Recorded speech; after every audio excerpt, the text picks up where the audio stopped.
Tout d'abord, je vous remercie d'être venu, d'avoir accepté notre invitation. Pour les gens qui ne vous connaissent pas encore, je rappelle que vous êtes psychiatre, psychanalyste, victimologue et psychothérapeute familial. Vous avez écrit différents ouvrages sur les victimes au travail et sur le harcèlement, dont en 1998, le harcèlement moral, qui a connu un vif succès tout de suite et qui est à l'origine d'une loi sur le harcèlement. L'ouvrage qui nous intéresse aujourd'hui, c'est celui qui vient de sortir aux éditions PUF dans la collection Que sais-je et qui s'intitule « Le harcèlement moral au travail ». Alors, vous définissez le harcèlement moral au travail de deux manières aux éditions PUF. Je vais vous citer.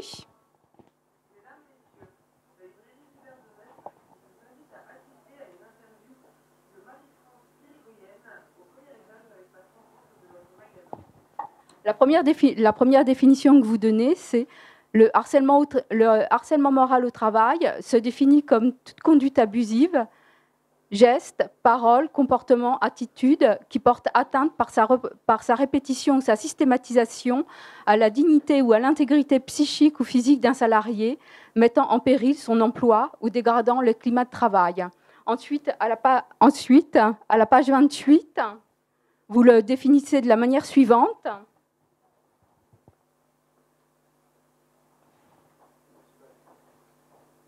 Et là, vous vous opposez aux recherches de Lehman, entre autres.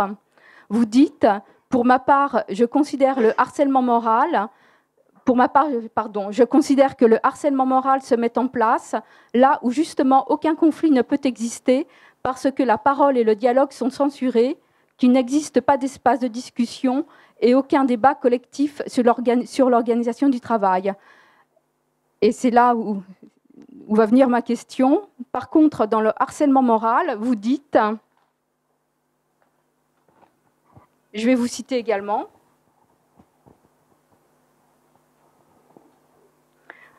page 108, le harcèlement résulte toujours d'un conflit. Reste à savoir si ce conflit provient du caractère des personnes concernées ou s'il s'inscrit dans les structures mêmes de l'entreprise. Tous les conflits ne dégénèrent pas en harcèlement. Pour que cela se produise, il faut la conjonction de plusieurs facteurs, déshumanisation des rapports de travail, toute puissance de l'entreprise, tolérance ou complicité envers l'individu pervers. Donc ma question est la suivante. Quelles sont les raisons qui ont fait que votre point de vue a changé, que vous dissociez le conflit comme un différend entre deux adversaires de même force et le harcèlement qui est violence ressentie et un problème qui n'est pas nommé? Oui, je vous remercie de me poser cette question.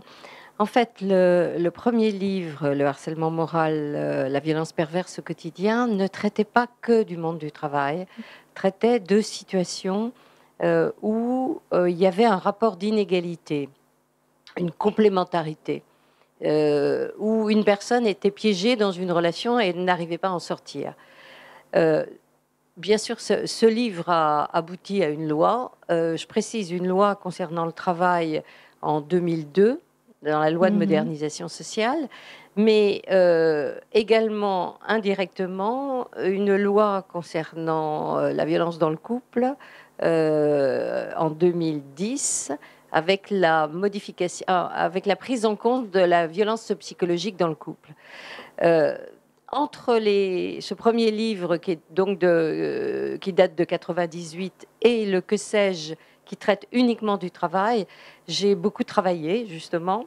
Je me suis confrontée à d'autres chercheurs en France mais aussi à l'international et j'ai affiné mon point de vue.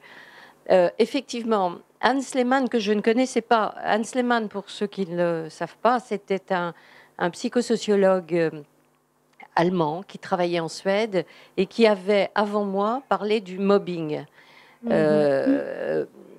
Sa définition concernait essentiellement donc, le monde du travail et était essentiellement connue de spécialistes du monde du travail. Moi, je ne l'avais pas lu à ce moment-là. Par contre, après, j'ai eu des échanges avec Hans Lehmann avant qu'il décède il y a quelques années après. Hans Lehmann donc disait que du harcèlement, c'était un conflit qui dégénérait, qui était un peu ma position au départ. Mais plus je vais et plus je pense que s'il y a du harcèlement ou s'il y a ce type de fonctionnement, c'est que justement, il ne peut pas y avoir de conflit. Parce que un conflit permet de dire ce qui ne va pas, permet de s'exprimer. Or, il s'agit d'une situation où quelqu'un est paralysé par le rapport de force qui est inégal. Par exemple, si c'est un supérieur hiérarchique avec un subordonné, ou simplement si c'est quelqu'un qui domine et qui a plus de pouvoir. Et donc, celui qui subit n'a pas les moyens de se défendre, de s'expliquer. Et c'est ça qui fait le harcèlement, la différence d'un conflit, justement. Un conflit, on peut répliquer, en principe. D'accord. Et donc, du point de vue, là, je vais me baser du point de vue de la victime, les différents éléments constitutifs du harcèlement, c'est défini comme souffrance morale. C'est les agissements hostiles, c'est-à-dire isolement, attaque personnelle, répétition dans le temps et la fréquence, rapport de force inégal et influence psychique. Et donc, ma question est la suivante. Dans votre livre, vous déclarez qu'il faut agir rapidement, mais n'est-ce pas contradictoire alors que le harcèlement se définit aussi par sa durée? Il y a harcèlement que quand il y a répétition et répétition dans le temps. Oui, alors moi je suis médecin et j'ai constaté, enfin je ne suis pas la seule d'ailleurs, les spécialistes ont constaté que plus on laisse se faire ce type de comportement et plus les conséquences sur la santé sont graves. Donc l'idéal serait de repérer le plus tôt possible qu'une situation n'est pas normale, n'est pas acceptable. Alors, je pense que ça, c'est l'intérêt de la loi. L'intérêt de la loi, c'est que ça permet, ça a eu cet effet, c'est-à-dire que des personnes qui jusqu'à présent souffraient en silence ont pu repérer qu'elles n'étaient pas les seules à subir ce genre de situation et qu'elles pouvaient se défendre. Il y a eu une prise de conscience, pas uniquement des personnes ciblées, mais aussi une prise de conscience du monde du travail, des médecins, des spécialistes du management. Il y a eu une prise de conscience un petit peu partout qui peut faire que les personnes ont la possibilité, en principe, de trouver un interlocuteur. Et en quelque sorte, on devrait pouvoir désamorcer une situation avant que ce soit réellement du harcèlement, ou tout du moins avant que ce soit du harcèlement grave. Donc, effectivement, dans les définitions, au niveau international, on est à peu près tous d'accord pour dire que le terme harcèlement signifie répétition. Hans Lehmann, à l'époque, dans les pays nordiques, considérait que pour qu'on parle de harcèlement, il fallait que des agissements soient tous les 6 mois, toutes les semaines pendant au moins 6 mois. En fait, parce qu'il y a eu énormément de changements depuis cette loi sur le harcèlement moral, et il y a entre autres un certain nombre de jurisprudences. La Cour de cassation a redéfini, à partir de 2008, exactement ce qu'était le harcèlement sur le lieu de travail. Et au fond, ce qu'on dit, c'est qu'il n'y a pas de durée spécifique pour qu'on parle de harcèlement.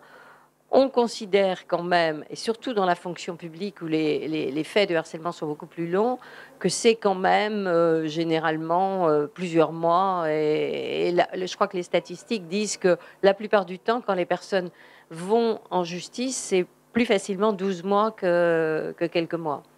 Une exception, le Québec, dans la loi sur le harcèlement moral, qui s'est inspirée de ma définition, qui a été la loi québécoise est parue en 2004, et eux, au Québec, disent qu'un seul agissement peut parfois constituer du harcèlement si c'est particulièrement humiliant.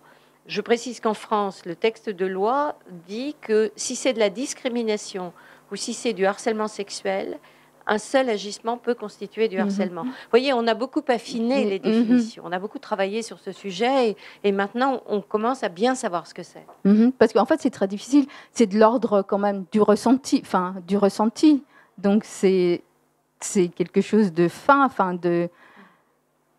Alors, oui, alors toute la difficulté qu'il y a, et on en est conscient, c'est que toute la difficulté vient de la preuve. Comment recueillir des preuves de ça, puisque ce sont des agissements subtils.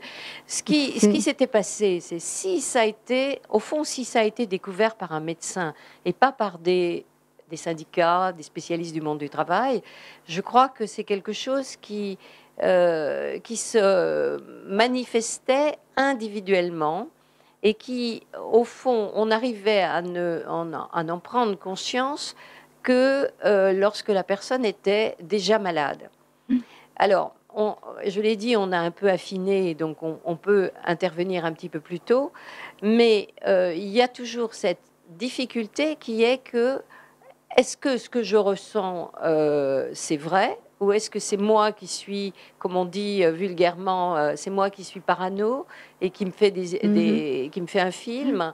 Est-ce que on me dit que je suis responsable de ça, que c'est de ma faute parce que je suis pas ce qu'il faudrait, parce que je suis pas compétent, je suis désagréable ou je ne sais quoi?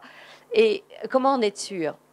Alors, c'est vrai que maintenant que le harcèlement est un peu mieux connu, on peut aller en parler à quelqu'un.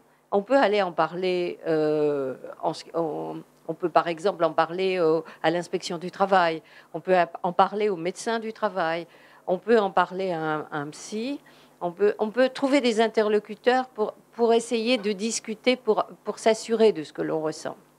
Et recueillir des preuves aussi. D'accord.